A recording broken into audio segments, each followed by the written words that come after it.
What's going on, guys? Welcome back to the All Things Geekery podcast. It's episode number 9 for us, and we're going to be talking about Destiny 2, the beta, and all of the goodies that we took away. I'm your host, Detached. Hey guys, and I'm Victus. Let's start the show.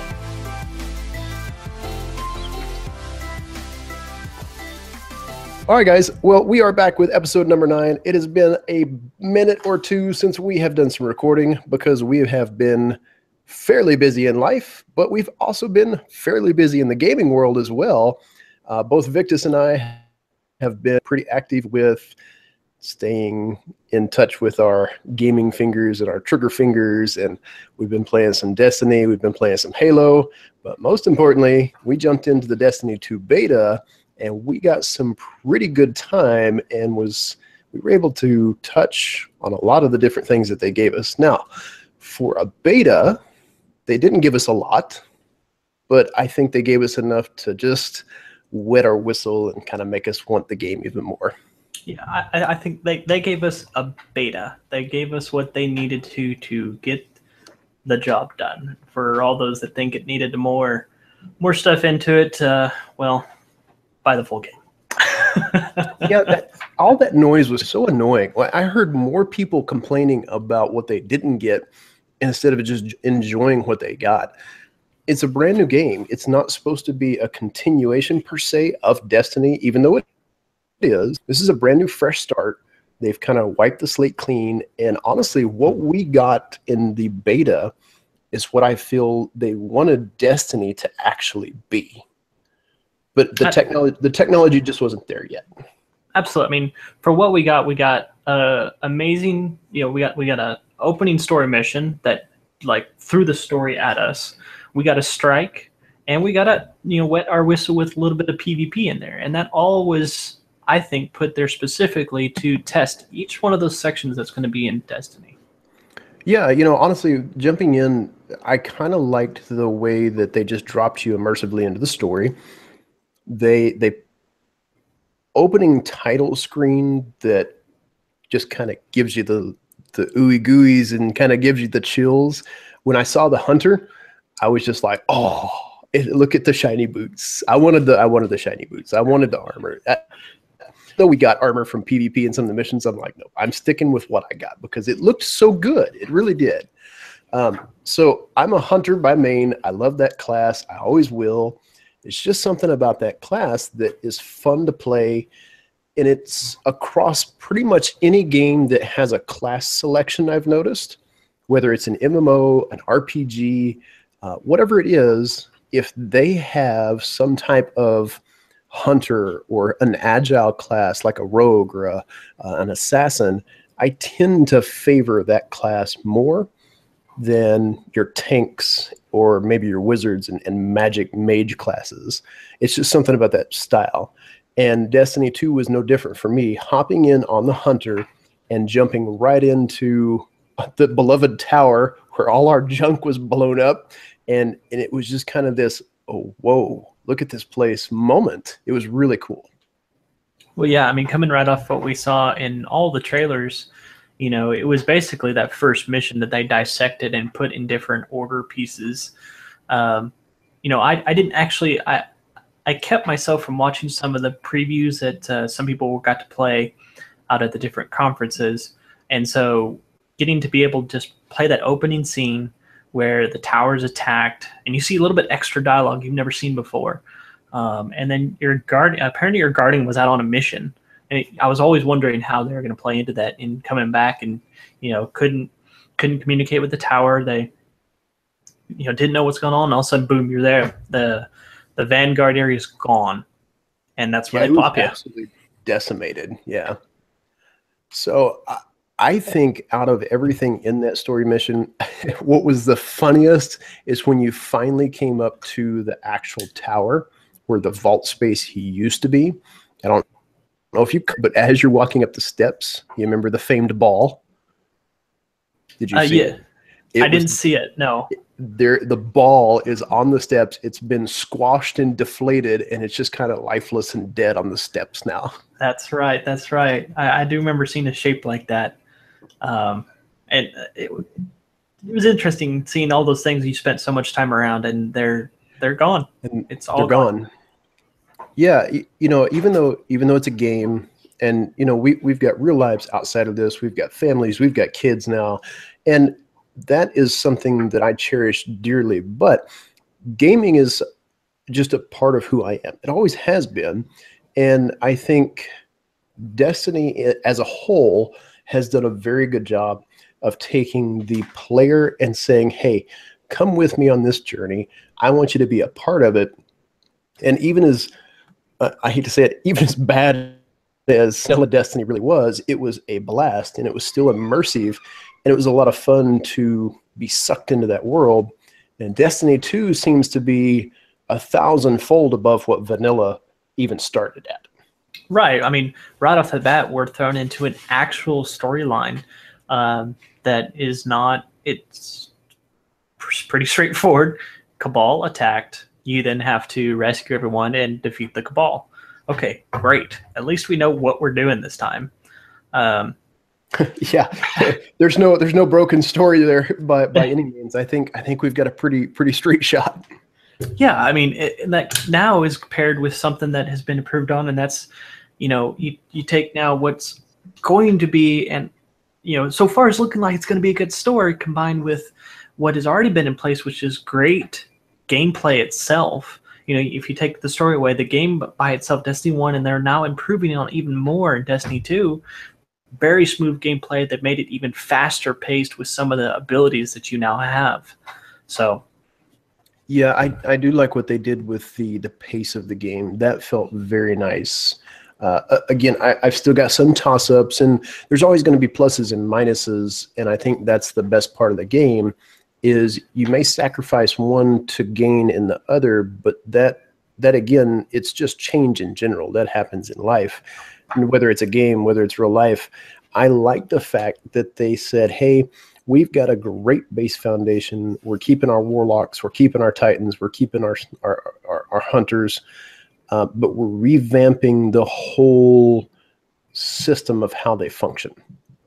The first time I jumped into the hunter and then got to actually look at the Arcstrider and look at kind of his menu system, I loved how Destiny, all right, we're going to take all of that, all the foundational stuff that's awesome, all the stuff that's not used, it's just going to kind of be dumped out to the window or revamped and pulled into another function. And I think that really played well into what they did for the beta. Like we said, they gave us that first mission. That first mission was actually pretty long, too. It took a while to get through. I think mainly for me, it was because I was spending all my time running around looking at all the stuff, looking at the damage and looking at what the Cabal really looked like. And that's something that I liked. They put so many homages to Destiny 1 in D2 so far. Different things that are fun to look at, different things that we enjoyed in Destiny 1 have made their way back in, but they may not be story plots. They may be little subtle hints here and there. My favorite part of that first mission was for down by where the speaker originally was, and you turn around and now that door to the back of the city opened up, and you get to see this whole new area of the tower, to where that used to be an area that we as our clan even went back and said, hey, can we glitch into this area? Can we make it up there?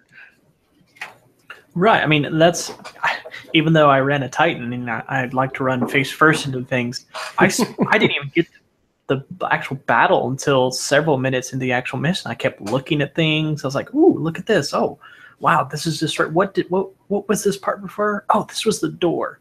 Getting to see all the changes that are happening in the tower. Mm-hmm. And we may come back to the tower, we may not. It may rebuild if they build the story up to that point, but for all intents and purposes, we may never come back to that tower. It may just kind of sit there as whatever. It could be a reminder, a memorial that might do something that way, but and also kind of saying goodbye to everything there. It was also the starting of a new era. Yeah, and that's kind of the direction that I lean. I really feel like that mission was us saying, all right, we've had our time here. We did the best we could. We tried to protect it. something has happened. I still think internally somebody had to have given the Cabal a note that that's what they were supposed to attack. I really do. So I'm curious to see where that piece of the story comes in. Telling you, Speaker just mysteriously disappears during a Cabal invasion. He says he killed. I'm thinking inside game here, but prove me wrong. There were a lot of YouTubers and a lot of different theories running around the social spaces about the Speaker being this evil entity, and this was a whole setup to gain trust amongst the people, and his plan was to destroy the Guardians and rule the world. But what was really funny, I was looking on Reddit a couple of weeks ago. Actually, it's been more like 2 months ago now. But they had a list of actors that were actually playing parts in Destiny 2. And all the famous people, your beloved Cade Six is back. And, the main actor who plays him, it doesn't matter really what he plays. He's played voice actors in games like Halo, Destiny, or the beloved series of Castle. He's just good. He's fun. He's got that witty sense of humor, and that really brought a lot to the game. And then you had really serious people like Shax. He's got the big, wicked British voice that was really deep and booming, and anything he said kind of made you cower in fear, right? You had people like the Speaker. You had a lot of things in that realm that I thought brought a lot of attention to Destiny and how they did it. Now, looking into that list, some of those voice actors have made it back into Destiny 2, and they even plopped Bill Nye's character in there as coming back for the Speaker. And apparently there was a little sub-brief in there about the Speaker having a much larger role. Yeah, I mean that's kind of dead giveaway to figure out. Maybe he's not dead. Something's happened to him. But I mean, we'll find out once we get to hopefully play the many story missions of Destiny 2, not including the DLC. And see, that's the other crazy thing is, so we've got the game launching in what, like 25 days? Oh, once this pod's up, maybe sooner. Depends on how soon I can get it out here. But we've got the full game, which is going to be an absolute crap ton of content to burn through. And you're always going to have those people who want to jump into the game and burn it as fast as they can. Now, I guess my question for those people would be, this is a brand new game. You've never seen it before. Destiny 1 burnt a lot of people, so they probably got tired of it. I think they probably left the game. Is Destiny 2 going to offer enough new shiny things that it's going to attract those people back to try the game out? And if they do come back and try it out, will they still have that bitter taste enough in their mouth from Destiny 1 that they don't even give Destiny 2 a fair shot? They basically just throw it in the trash and go, they haven't changed anything, it's still the same. Oh, I mean, there's going to be people like that. I think if they focus enough on the story and adjust what needs to be ingested in PvP, they'll be able to win most of them back. We're already seeing some of the adjustments being made and increases in diversity to assist with the extra content. And what we saw in just the intro to the Cabal themselves. We saw different flavors of Cabal. I mean, we were used to all right, you had the main one, the shield guys, the scions, and then you had the centurions in the back. And that was basically it. There wasn't a whole lot of diversity to that, except for maybe in the raids a little bit. But now, just playing a normal story mission, I saw multiple different flavors, including now a flamethrower guy. Yeah, that piece was very cool. That, and I really kind of liked what they did with the Scions too. To me, the Scions were like this useless trash mob that basically took up time in the game in Destiny 1. And now in Destiny 2, they actually were like a legitimate bad guy that you had to watch out for with those blasted sniper rifles, those laser beams, or whatever the crap they were shooting you.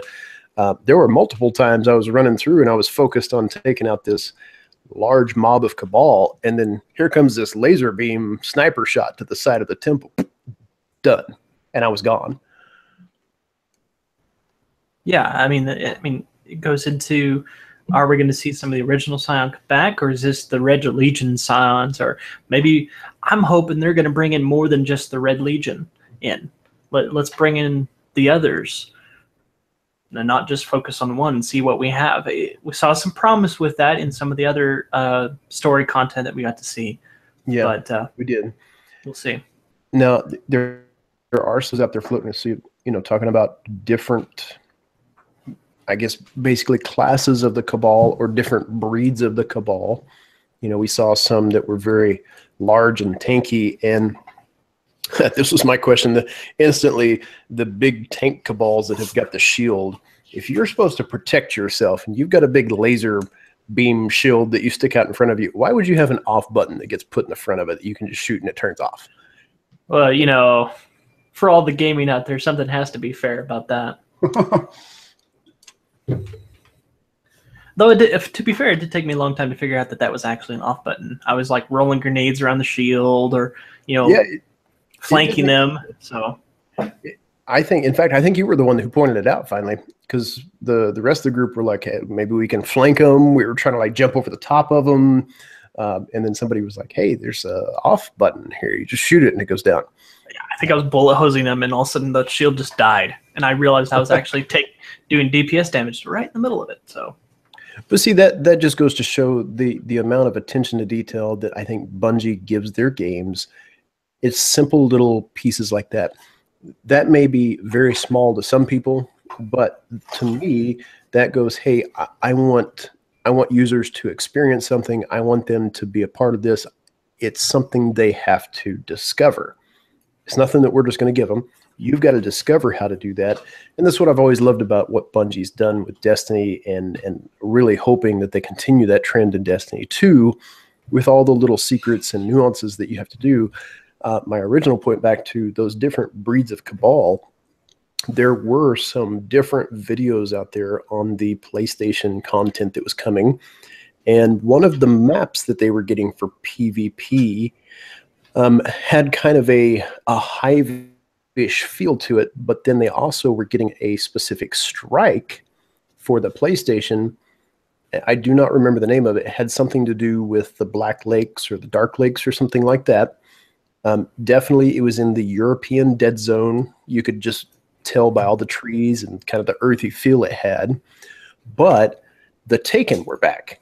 There were Taken captains, and it looked like they operated differently. So I hope that we get to see more than just Cabal. I hope it's not one of those where we're going to see Cabal, we go to the raid and we get Gary, and then we're done. I hope there's more to it. Bungie in the very first was not known the best for being concise with their story. They had trouble pinning things down and putting it together. It became piecemealed. We've still got a bunch of stuff out there, I think, from Destiny 1 that people are like, I just don't care anymore because we're not going to do anything with it. But things like the Stranger. Bungie comes back and says, hey, we're done with that storyline. It was finished. They never really, to me, finished much of it, because was she a Guardian? Was she not? Was she a Vex? Was she something else? And they just kind of left it hanging. So I really hope that they've learned from that mistake, and now they go, hey, we've got a plan to bring in this new era of Bungie. We're going to have content that comes out on a regular basis. So we've got the game that comes out here in like 20 or 30 days. That's a ton of content to burn through. And then December, I don't know the specific date, we've got our first DLC package with Osiris coming out. Less than 2.5 months away from game release, we've already got our first DLC package. Yeah, I mean, that's what kind of worries me, referencing Gary, is that, or Gull and the Emperor, spoiler, most cases, you kind of have a very, with something as big as this, when you get attacked or something like that, it leaves to suspense if you don't reveal the main villain. Um, Well, and that's why I question if Gary is really our main bad guy. yeah. It's just there's no climax there really. There's no peak. If you look at any good fantasy novel or science fiction novel or horror novel, there's always peaks and valleys in the books, right? Because it builds the reader up, and then it goes, hey, bam, I'm going to hit you with this huge little chunk of nugget of story. And we learned about Gary in what, like the second reveal trailer that we learned for Destiny 2 and when it was coming out. Yep. We didn't get to see him in like full blown armor, but hey, his name's Gaul. Okay, so he's the bad guy.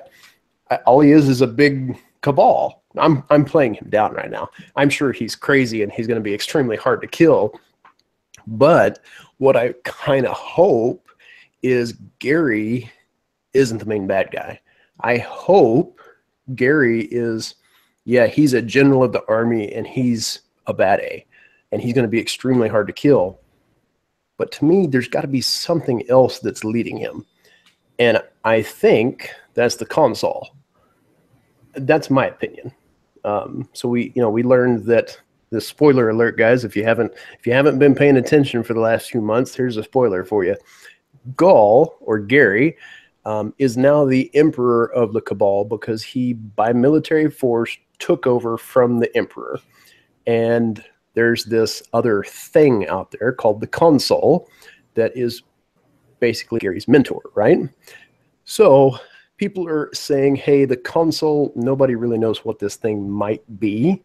Some people have said it may be Rasputin. It may be another race that we've never seen.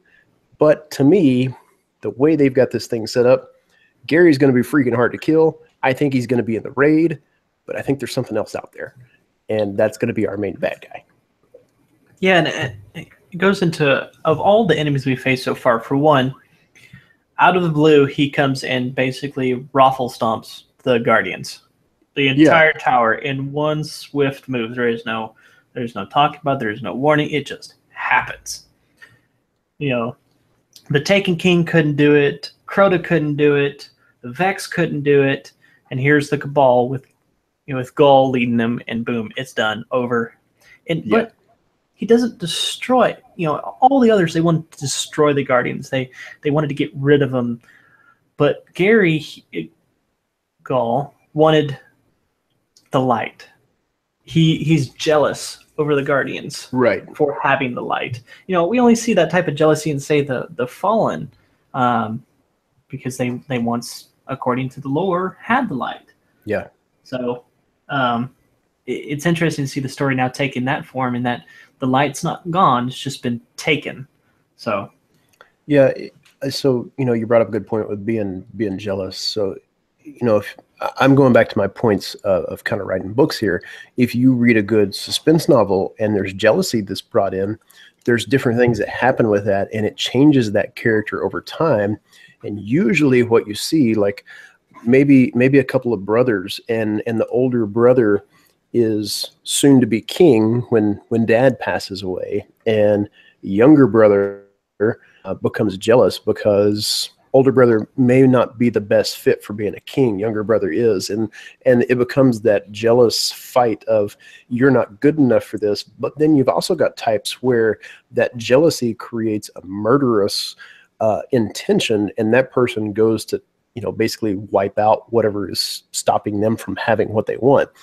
Gaul's, to me, from what I've heard, if you watch the opening trailer, when he says, let me reintroduce you to fear, to me, that's not somebody who's trying to wipe out a race.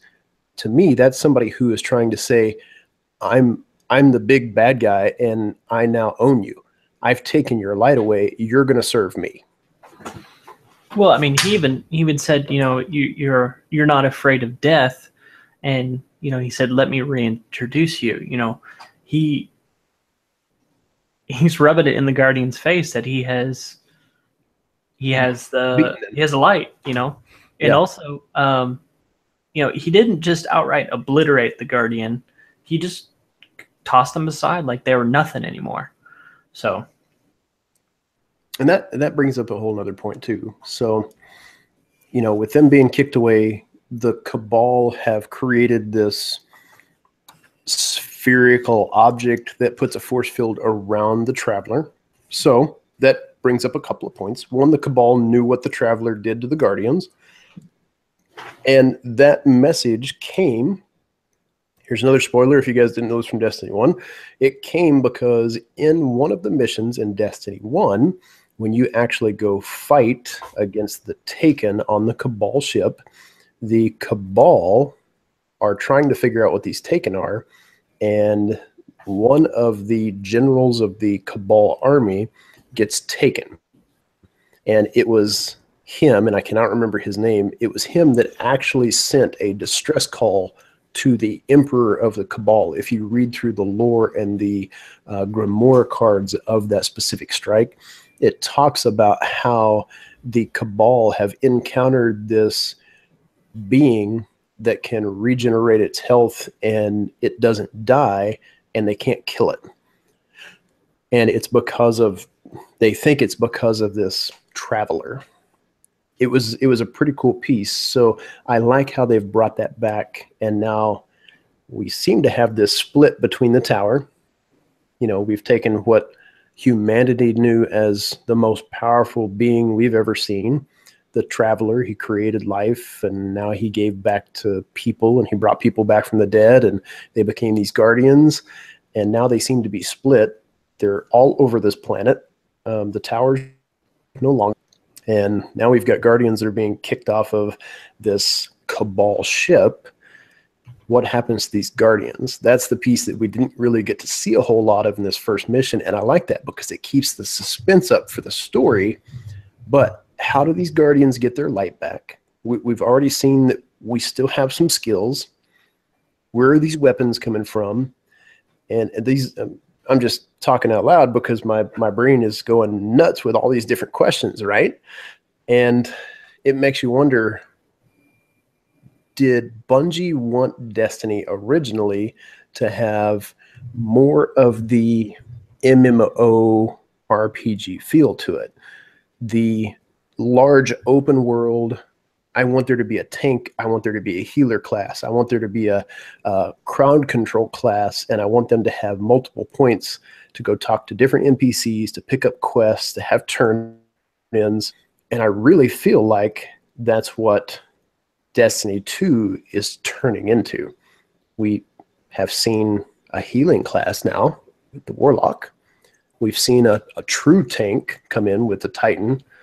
That sucker was pretty hard to kill. Honestly, he's got the shields, especially with the the crazy Captain America shield. And I really feel like the stuff that they did with the Hunter was a pretty good crowd control overall.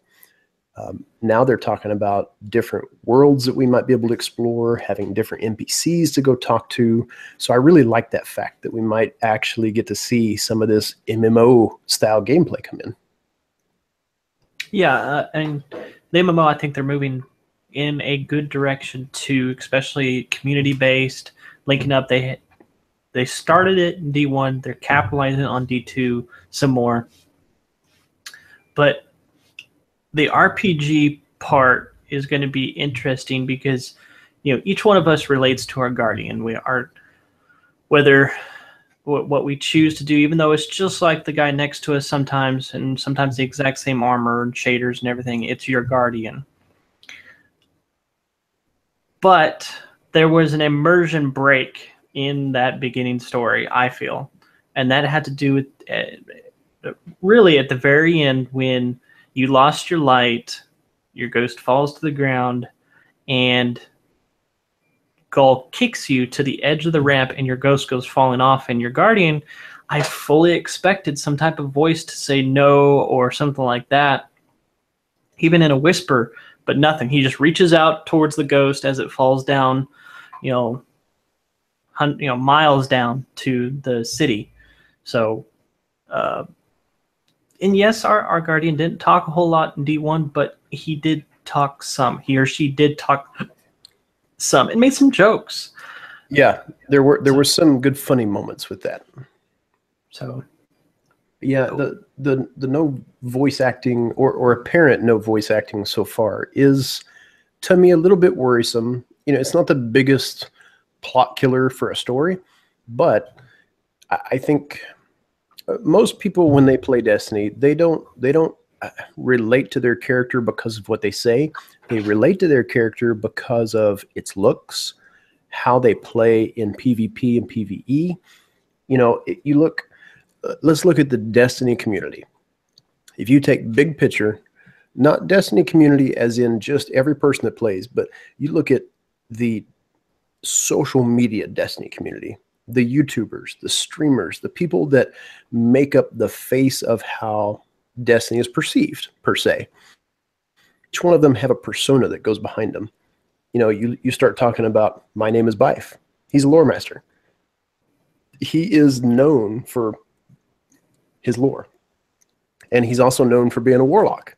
He has a very specific look to him. He has a very specific way about doing things. And I think that's really what made Destiny stand out is, yes, we may not have any voice acting, but I think those players are still going to capitalize on, look at the way that my character plays, look at the way he functions. And to me, this is across the board in any game. I think people pick characters based on how they feel their personality fits them. Oh, absolutely. Completely agree. And they could very well play it in such a way that the ghost is your voice and does all the talking for you. We saw a lot of that in The Taken King. And he was there to open doors, man. He was there to open doors. In all the talking that went on there, he was our voice, and it looks like he'll continue to be that way. And some games have pulled it off. We'll see if Bungie puts in the exact amount of dialogue needed there and no wrong position. Like your guardian really needed to talk at that point. Not another ghost falling off cliff, because the ghost could really speak to you at that point. We'll see if they can pull it off. Yeah, I think what they gave us was absolutely perfect. I think it was enough for us to go wow and have that factor and get enough of the gameplay that we really got sucked into the world. But it wasn't so much that we got to see all the little tricks and the special pieces that Bungie likes to do. So overall, for me, the big right off the bat, if we're talking about the first mission, A+ all the way across. If it's a 1 to 10, it's like a 15 in my book. The game, the way it sits right now, there's always things that could be improved. But for me, it was spot on. Going back and playing regular Destiny right now is like, ugh, really, this is old Destiny. This is like so bad. I don't even want to play it right now. I just want to go play Destiny 2. That's all I want to do. I mean, yeah, we're dealing with a aged product. It's like being given a Ferrari or something. Hey, go drive this around. Okay, well, you're done. Let's go back to my measly sports car now. You gotta go drive your Honda Civic. Okay. Yeah. Still good, but it's not the new thing. And absolutely agree. The story, what they got us hooked on for that is fantastic. They cut it off at what I think is the perfect point for those that played the beta to want to continue that story. And honestly, I never had that in any of D1 that where I was like, I really need to play the next story mission. There wasn't a whole lot of that. It never had that feel to it. I needed to find out what happened. Like some RPG games out there where I just like, one more mission. I need to know what the story does. About 8 hours later, you're like, dang, that was like 14 missions ago. Yeah. It's 2 in the morning. Yeah. I'm feeling it with D2. And hopefully they'll continue that with every single story mission where you want to see how the story comes out. It's not just run in, shoot guys, do this. It's you're pushing along the survival of the Guardians. So yeah, I totally agree. Now, I do have to say there are some rants coming up, guys. So I apologize for me being a little salty on these next couple of topics, but if I wasn't opinionated, then my friends would not call me salty, and I can salty sometimes. So This next little topic, we're going to talk about the strikes, okay? We're going to talk about the strike that we were given for the beta and all the nonsense that we had to do. Even though it was a lot of fun, I still have a rant to talk about. And my rant, even though Bungie has said, hey, we're going to fix those things, and I love that they're listening to people, and I like that Bungie has said, we wanted to do the beta because we wanted live, real-time feedback from our community. And you almost never hear of a game company going, I want to know what you guys think needs to be fixed in the game. Now, there's some stuff that I still don't think is going to be fixed right off the bat. It's pretty much a final product. It is going to soon be wrapped in pretty packaging and delivered to the stores and soon be on our digital content to go and play. But here's my first rant. We got the crazy strike. It had some cool mechanics, but it seemed like we were playing in slow motion. It seemed like when we went in, PvE had been nerfed almost. To me, it felt as though I was given a big, brand new, shiny Guardian that had all these bells and whistles, and I could go and I could shake my finger at the bad guys and go, you're gonna die. That's how I felt when I played the strike. I really did. To me, it felt like it was a one-on-one gun battle against PvE bad guys that were really big, and they got all these big shiny things, and they got to shoot at us. And I had these pea shooters. Supers were almost non-existent in PvE. Heavy ammo was almost non-existent in PvE. And the speed of PvE, to me, it just didn't feel fast and flashy. And, oh my God, I'm a Guardian. Look how strong I am. I'm just going to go kill everything. Now, let me preface that with saying we're used to playing Destiny 1, where we can go into a strike and we basically one-shot crap now, and we get supers every 5 seconds, and we grenade stuff all the time. So I'm trying to say what we're comparing is not apples to apples. Destiny 2 is a brand new game. So my rant is kind of over because Bungie came back and said, hey, we're going to increase the ammo drop rate for heavy, and we're also going to increase the speed of how your supers recharge in PvE. Now, this ties into a little bit more because Bungie has done this since the get-go of this game. If you have PvE and PvP, which people love, you have PvPers who are hardcore PvPers, and that's all they are. And then you have hardcore PvEers that still like to go and casually play some PvP. But Bungie has always taken those two dynamics of the game and they've tied them together for whatever reason. So if you have a strike and your PvE, your guns are awesome, your supers are awesome, then your PvP lacks because that's got to be nerfed a little.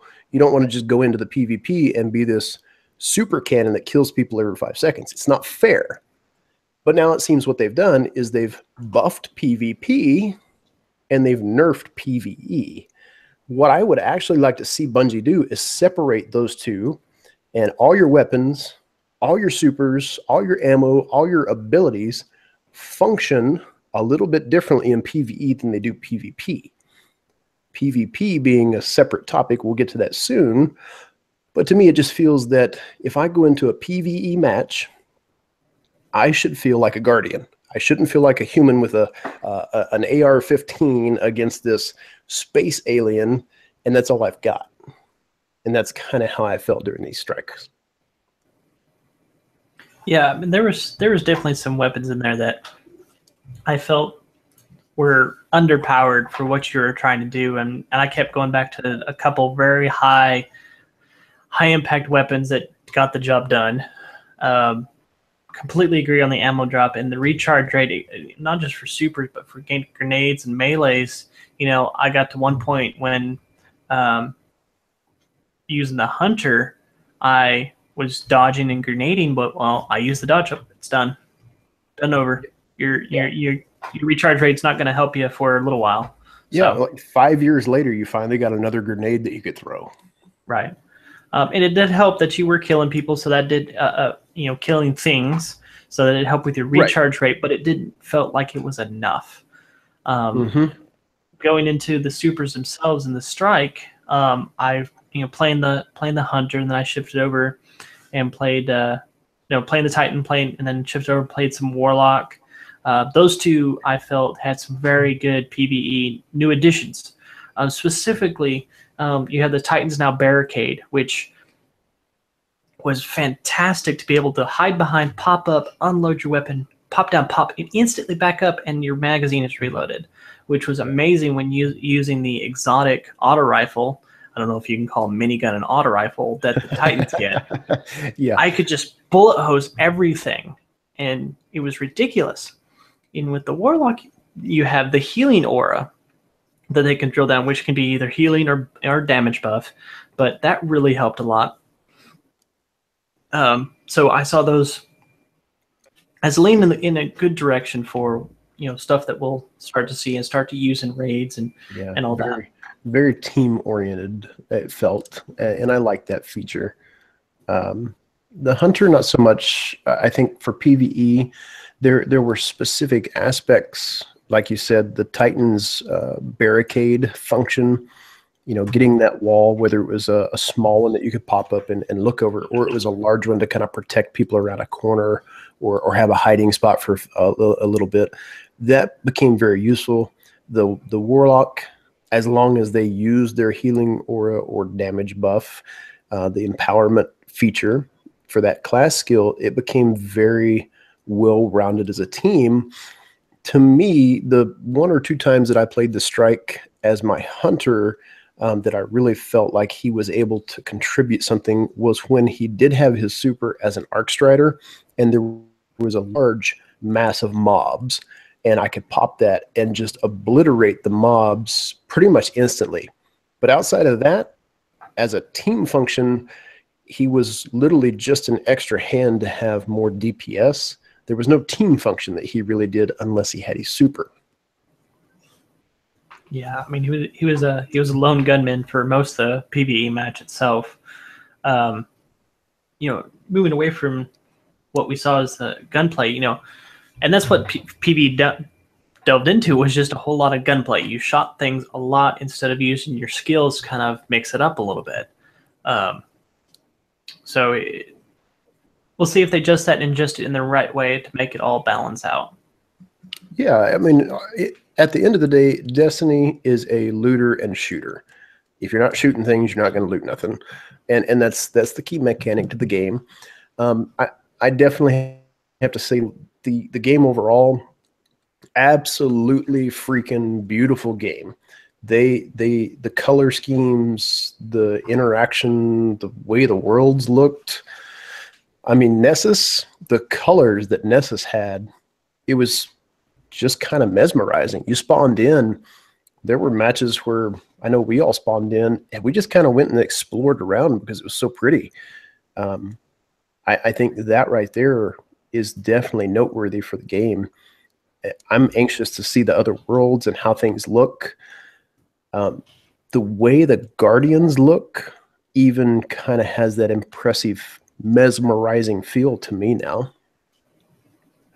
Yeah, I mean that's going to be the nice thing about having Destiny 2 on the next gen consoles, is that what we call next gen, current gen consoles, instead of having to build stuff on last gen, is they're going to be able to include so much more scenery, so much more high resolution things, and you saw a taste of that with the strike missions, with just the beginning story mission that we had, and how much you could see, how much you could go through and play through, how much extra they could include into it that the system could handle. Yeah, I think between the new consoles that we've got, and now we're getting this game on PC as well, it's going to be a little bit before I do get it on PC, but I'll definitely be running console for Xbox, and I will end up getting the PC as well. I started first-person shooters on PC. I didn't start them on console. Back in the day when things like Quake and Quake 3 Arena, and back in the competitive Halo days, I played Quake 3 Arena tournaments on the PC. So that I'm anxious to get back to that realm, and I'm really anxious to see that too in an uncapped frame rate with the processing power that we've got nowadays with PCs. Just how clean the game looks that I've seen on the high def videos. It looks freaking amazing. Yeah, and we'll see if they capitalize on keep it going with all the scenery and all the increase in graphics to assist, and kind of like the cherry on top to what we hope is good story and continue with good gun gameplay. Yeah, I really do like what they've done with a lot of the weapons in the game right now.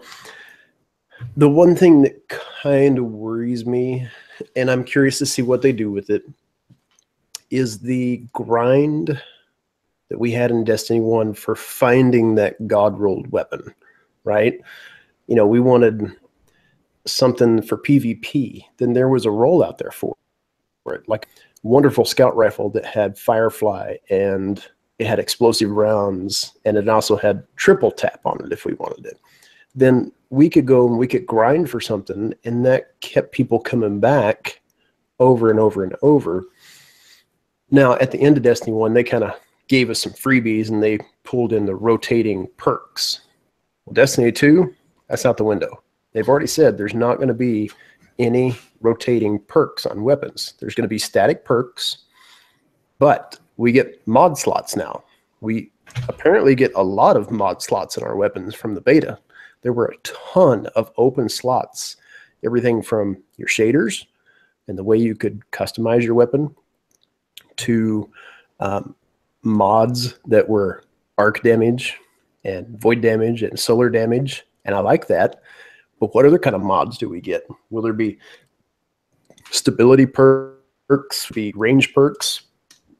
How many of those can we put on a weapon? How customizable can those weapons really be?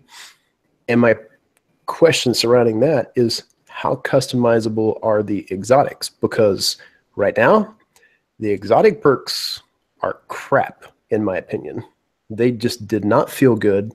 They felt very underwhelming in the game. The only exotic that I really even liked, and it was still just kind of meh, was the Sunburst. Yes, the Hunter hand cannon. It looked amazing. It had a crazy cool function. The perks on it, though, were just kind of vague in what they did. Like the hand grip, it said solid hand grip for a little more stability and better accuracy. But really nothing past that said, hey, this is, as an exotic, I'm an exotic, I'm special. You had to grind for me. I'm going to go do this function for you. To me, some of the legendaries that we got in the game felt way better than the exotics. Yeah, and that's what they'll need to balance when it comes to the exotics themselves is, if we're not going to have a lot of RNG, we need to have something that's going to cause us to grind, and then that grind needs to be worth it. One thing that comes to mind in D1 that I enjoyed the grind to because I knew the reward would be that worth it was the 3 sword quests that we were able to do. I knew that when I got those exotics, they were worth it. And they need to do that. They need to make the exotics, I think, a grind. That way it allows for the RNG that allows us to do stuff in our downtime. And they also need to make each of those exotics worth it. They need to make them powerful. They need to have a characteristic D1, which so far it looks like Destiny's nailed that with every single exotic that they have. Right there with you with our D2 exotics. Some of them were underwhelming, like the SMG for the Warlock. Never used it. Yeah, I never used it. It just did not feel good at all. It felt very underwhelming. So yeah. I'm curious to see what they do. We're talking about the SMG. I didn't use a lot of the SMGs in the game because it was something new. They just didn't feel good. I used kind of what I liked. And the pulse rifle, the Nightshade pulse rifle, to me, was an absolutely godly feeling weapon. I mean, it felt like an exotic should feel to me. Oh yeah, I mean, and then also it was rolls that we were used to being with too, and what was on, That's very true.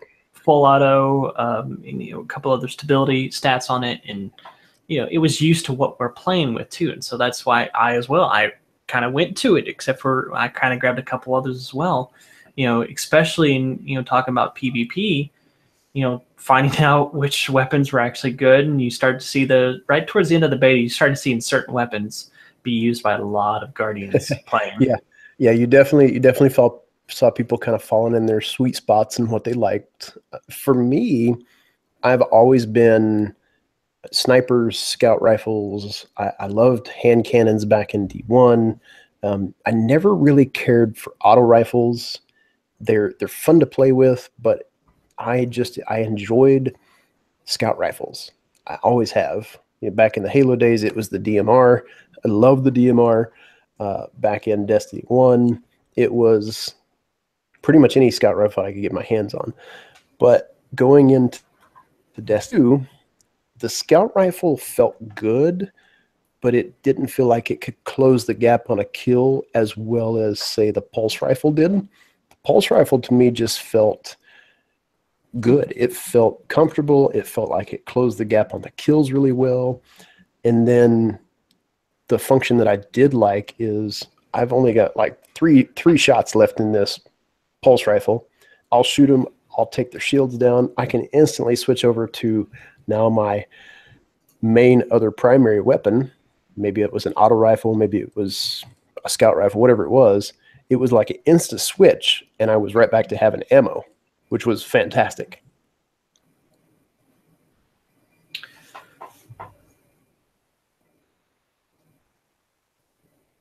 Yeah, I mean, talk about the different weapons itself, and talking about the heavies. I really wanted to use the grenade launcher. I saw it, I equipped it immediately. I wanted to use it, and I did, and I died a lot with the grenade launcher because it was junk. Yeah, it was trash. It was junk. I had a guy dead stick. I'd just popped, heavy ammo. Ran up to him. I had to put all 4 grenades into him before he died. Now, he was a Titan, so he does have an extra armor on there, probably running very armor heavy. Actually, he was. So that probably played into it, but it never seemed like I get a single kill with it. Now, when I finally was able to get a good fusion, it would get the fusion and get the sniper rifle, fusion wrecked. The fusion rifle, oh my gosh, yes. It wrecked. And the sniper rifle played just like any sniper rifle out there. Headshot, boom, you're done. Yeah. It was very fluid, though, very, very snapshotty. Felt very crispy. Very, very crispy to it. So, but all the others, I never got the rocket launcher, but it kind of seemed underwhelming being that you got 1 rocket, which was a good thing because I always knew they were out of ammo after that first one. But it always delved down to a fusion and sniper rifle, which is a funny thing to say about using heavy ammo. With and you're playing with the fusion rifle. Yeah, and you're playing with the fusion rifle, but it turned the tide. And we'll see if they keep that going with the fusion rifles, if there'll be that heavy per se use of them. Yeah, they were pretty much on spot. And to be honest, I really enjoyed the shotgun as well. When we were playing Countdown, the Countdown maps, the way it functioned and just that whole feel, even in the PvE, if you got a large bob and you needed to clear a few guys out, that shotgun that dropped, it was a Suro shotgun. I can't not remember that, but it hit hard and it had a large magazine. The perks on it were good, and I really liked that. So for the strikes, between the way the supers functioned, again, we talked about the supers feeling a little bit underwhelming. I think they felt good when we got them, and they functioned really well. We just didn't get a charge on them very fast. So sometimes I didn't even get a full super if we ran a strike really fast. I think the recharge rate, it was very underwhelming for any of your class skills and your grenades like we talked about. So I'm glad Destiny is changing and Bungie is changing that, and they're bringing some of those in, and they listen to their community and they listen to what people really wanted for a game, and just instead of just being bull-nosed and going, no, this is the game, this is what you're going to get, suck it up, buttercup. Yeah, hopefully they'll make the right changes where they need to make them, especially to change out the PvE to PvP and differentiate those. You know, we talk about in PvP with the, you know, the recharge rates for one. Yes, you did nerf the grenades. Yeah. The melees were kind of underwhelming at times as well. But my goodness, did you have to affect the recharge rate so much? Yeah. It felt like I threw a grenade and it wasn't until half a match later that I got a grenade back as well. And let alone, it wouldn't do anything. You could probably stand in the fire and not die from it. Yeah. And me and you talked about this previously. To me, the grenades have now been turned into a secondary flushing utility. You know, you've got somebody hiding in a corner. They're trying to recharge their shields that take 10 years to recharge, and you've got a couple of grenades. The two that really stood out to me that worked well were the Hunter's grenades that tracked. Yep. And the lightning grenade from the Titan. They felt good. They felt strong. And they felt like I actually saw damage coming off of people enough on their shields that if they did finally come out of cover, I could tap them a few times with a weapon and they were done. And I liked that feature. I think Bungie did a good job of taking the crazy grenade charge rates that we had from D1 in year 3 and all the sticky nades, the sticky nades, they got to go bye-bye. And I hope they never return. Well, I mean, they did two things, and they could have easily just done one of them. So they decreased the recharge rate and decreased the damage of the grenades themselves. So I think stickies have their own place, but if you're going to decrease the recharge rate like you did, then leave the damage. I mean, that one sticky for that half the match, yeah, it's gonna kill the guy, but he's not gonna get a stick again. Right. You know, it's not like we had in D1 where very well in the next 15 seconds, by the time you go run against that guy again, he's got another sticky. Yeah. Or, you know, if we've got exotic perks in D2 like what we had for Destiny 1, the Titan, for example, we've got multiple different pieces of exotic armor that give us buffs on our recharge rates, but we also had things like Fellwinter. Fellwinter, off the bat, it took your super away, but it gave you immediate double grenades, no matter what. And then you had pieces like the Armamentarium. Armamentarium, no matter what subclass you were running, whether it was Void, whether it was a Striker Titan, it didn't matter. You guys had instant 2 grenades right off the bat. Now, if we get stuff like that for D2, I think that is going to be where people really get into the game and they go, wow, look what this armor can do for my recharge rates. Look what it can do for my customization. And I hope that's what we get, because it plays into that MMO feel that me and you really like. We've played MMOs for years. We now have a game that I think I love even more than some of the old school MMOs that I loved, that we might get some armor and say, hey, look at these class abilities that we can now attach to this armor and customize it the way we want. Yeah, absolutely. And we'll start to see different types of playstyles if those armors do happen. Different types of playstyles come into PvP, and we start to utilize them as a team differently. You know, I can't even think of an example, but being able to put people in certain spots and have their roles for that instance. You know, talking about like a World of Warcraft arena. You know, you had your healer there, you had your crowd controlled guy, and you had a couple of the DPS guys, but they each had their role and they had to stick to it, and you can target down certain people depending on what you saw going on. You know, and that goes into the team play and how the two game types that we played, we saw a modification for one, new game type, countdown, and then 2, control, which control was changed to increase the speed in what you had to do. Before, in control, you could take an objective and not have to worry about it because, for one, you had to neutralize it, and then two, you had to capture it. So you could go and leave it alone and go off and shoot some dudes before you even have to worry about coming back, even if an enemy was there. But now, it seemed like the whole capture point, it was increased due to you don't have to neutralize anymore. It just captures it. So you're constantly running all over the map, or you play together and you capture two and you just kind of sit there. You get your kills in as you can. So that was a good adjustment. And Countdown itself, try and playing that solo by yourself, you're going to lose. Absolutely. Unless you're good at killing people and keeping them off. But more than likely, the team is just as good as you. And without a team, it's going to fail. It's going to fail miserably, as most of my games soloing did. Yeah, soloing as a hunter. I think the hunter probably did a little bit better as a solo class in D2. The way he felt very PvP oriented, not so much PvE, but he felt very PvP oriented. He felt good. He felt a little underwhelming at times, mainly because, and here comes my other rant, guys. But here's my PvP rant about hunters. Okay. I told Victus I was going to do this, and he was like, okay, whatever. But anyways, here's my rant. I love hunters. I will always be a hunter. I will always give Victus a hard time about being a Titan because they're Titans, okay? Hunters are they're better, all right?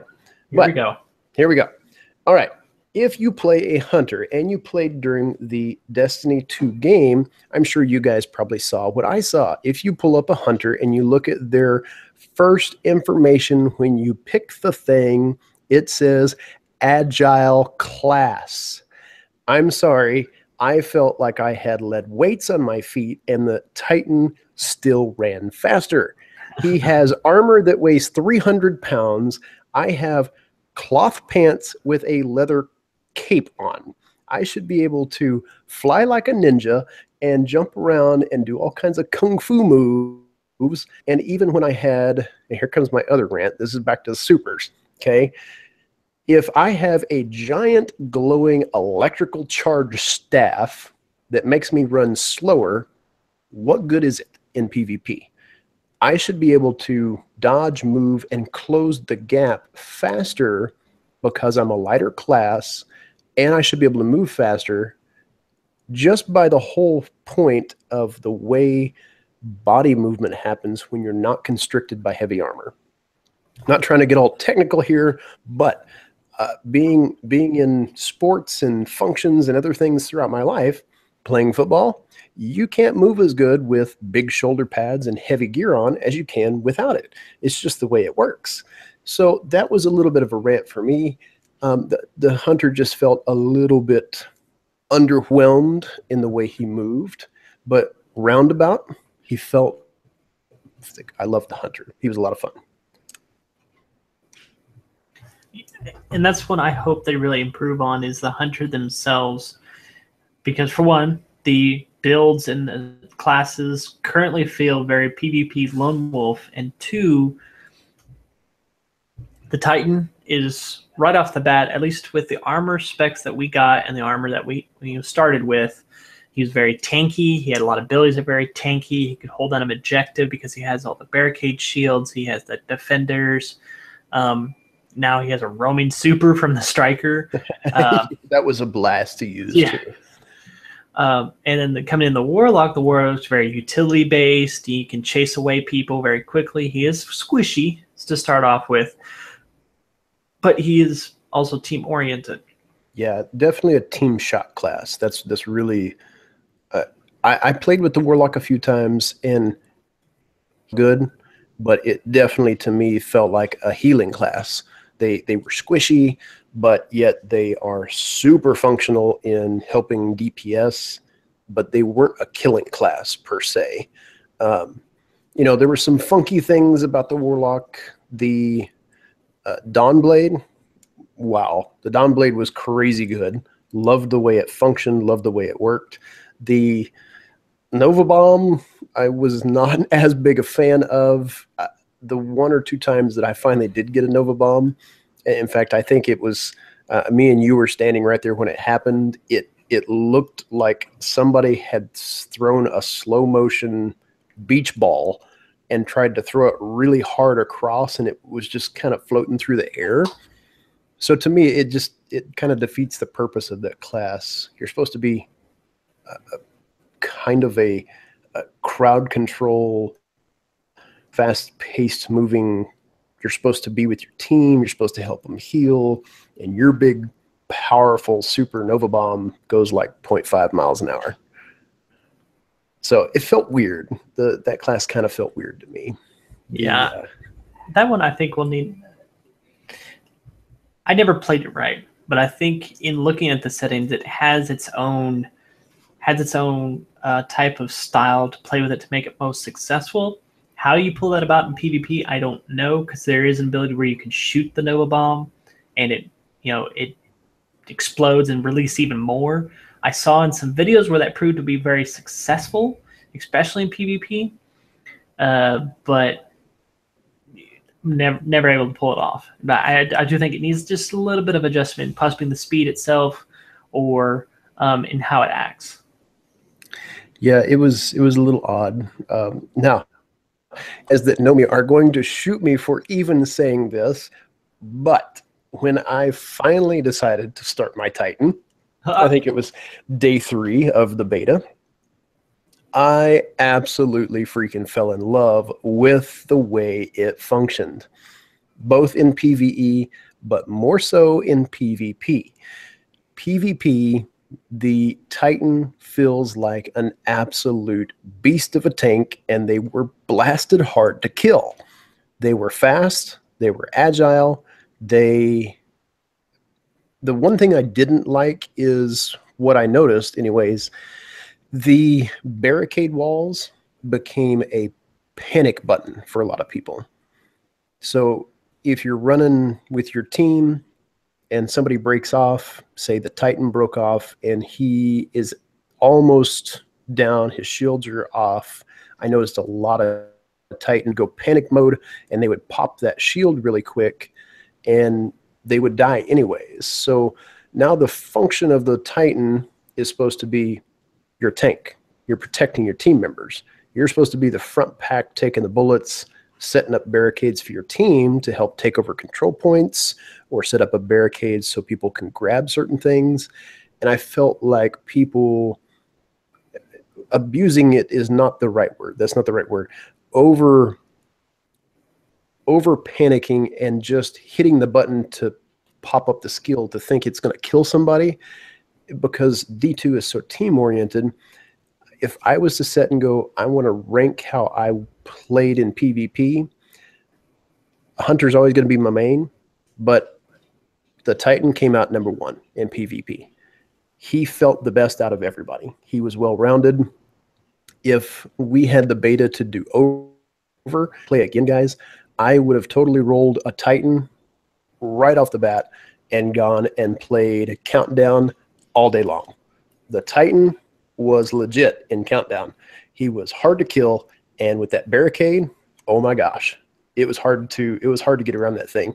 The Hunter in Countdown, the way he moved and his shade step, though underwhelming, was still a ton of fun.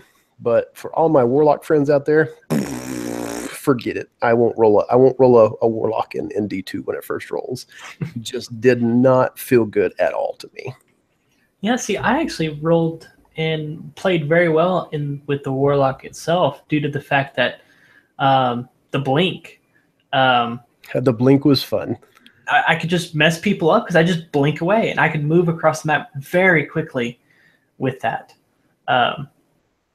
So we'll see. That I did the best with the Warlock too. Yeah, I'm definitely, out of all the classes, I'm ready for the Titan. I'm ready for the Hunter. One thing that kind of worries me a little bit about PvP, the change in the pace of the gameplay. We went from Destiny 1 being oriented at 6v6, right? It is a lot of people. It is a lot of chaos. And now we have said, you've played this game for 3 years. We're going to throw a monkey wrench in the bucket. We're going to take it down to 4v4. We're going to increase the game rate. It's going to be fast-paced, but we're going to throw in the monkey wrench of you now have to be very team oriented to kill people. That's the biggest thing that I noticed with 4v4 is you had to be intentional with your headshots. You had to be intentional at where you were, because you were going to get cornered, you were going to get cross-mapped, you were going to have people shooting you from different angles. And as a team, I noticed, especially us, we always did pretty well at communicating where we were, but we've also got a lot of lone wolves and runners and gunners on our team. And that's something we noticed a lot of from our side, guys, was when we spawned in, our runners and gunners, they treated it just like Destiny 1. They would run off, they would go find their first guy, and they would go one-on-one gun battles. And if you can't close the gap on a one-on-one gun battle in Destiny 2, your team will always lose, no matter how good your team shots are on the other side, because you're going to have that guy that is always dying because he's losing his one-on-one gun battles. Yeah, I mean, I was worried about the whole 4v4 as well, but if you add in the correct team play, it's very fast paced and very fluid. Yeah, very fluid. Throughout. Yeah, the overall function of how everything played was very smooth. Keep PvP just like it is. Don't touch it, please, Bungie. Just give us some supers and a little bit faster of a recharge rate on our grenades, so that maybe we get like one more grenade instead of just one for the entire match, and maybe we actually get to use our super in somewhere besides the end of the match when we've only got 30 seconds left, and then you see on your screen everybody popping their supers at once. Okay, rant done. And that's what it delved into, and we can hold hope that what we were playing was actually several month old build of Destiny 2, and what they already have updated is going to change a lot of it, but we'll see come September 6th. So yeah, I'm anxious. Anxious is not even a good word. I'm beyond anxious to finally get hands on it. I've got some time off, as we talked yesterday, to stream and look at all the goodies. So yeah, I'm super pumped for this game. This is definitely going to be probably the biggest AAA game of the year. I don't know of anything else that would probably even come close to capping what Destiny 2 is going to do. There are a few other games out there that I've got pre-ordered that are coming, but for me, D2 will probably be my main focus for the rest of the game year, guys. Yeah, me too. It's gonna be one of the major games I play as well. So overall, I think Destiny 2 beta, like I said, if it's a 1 out of 10, it was a 15 in my book. A+, Bungie. You guys did a fantastic job with the game. I am super stoked for when everything gets here. I can't wait to jump in with the guys and play. We have been going back and forth about clan names and trying to get everything locked down. We had quite a few different names. I still wanted Clint Eastwood and the Space Pirates, but we couldn't get it, so we finally settled on Bad Dad Jokes. So if you guys have ever played with us, and we've played with a few people out there before, so you guys know us. We literally are a bunch of dads. We've all got kids. We've all got that quirky personality. So that's it, guys. I hope you all really enjoyed the show, because we had a ton of fun recording it. And we look forward to playing with each of you when D2 releases. Yeah, so you guys stay on the lookout. We will definitely be up to date with everything we can get our hands on. I hope you guys are having a fantastic week and start to everything you guys have going on. I hope you are just as excited as we are. We would love to hear from you, so drop us a note down in the comments below. Like the video, subscribe if you guys are brand new, because it does help the channel grow. You can find us out on our social media. Over on Twitter for me is @DetachedGaming. You can like and follow me over on Twitter at Victus Dark Arrow. Yep, so we hope to see you guys out on the social spaces really soon. You guys stay tuned to the channel, because we will have a ton more content coming very soon. But that wraps up the video for today and the podcast for Destiny 2. I hope you guys have an amazing evening. You all stay awesome, and we will see you guys in the next episode.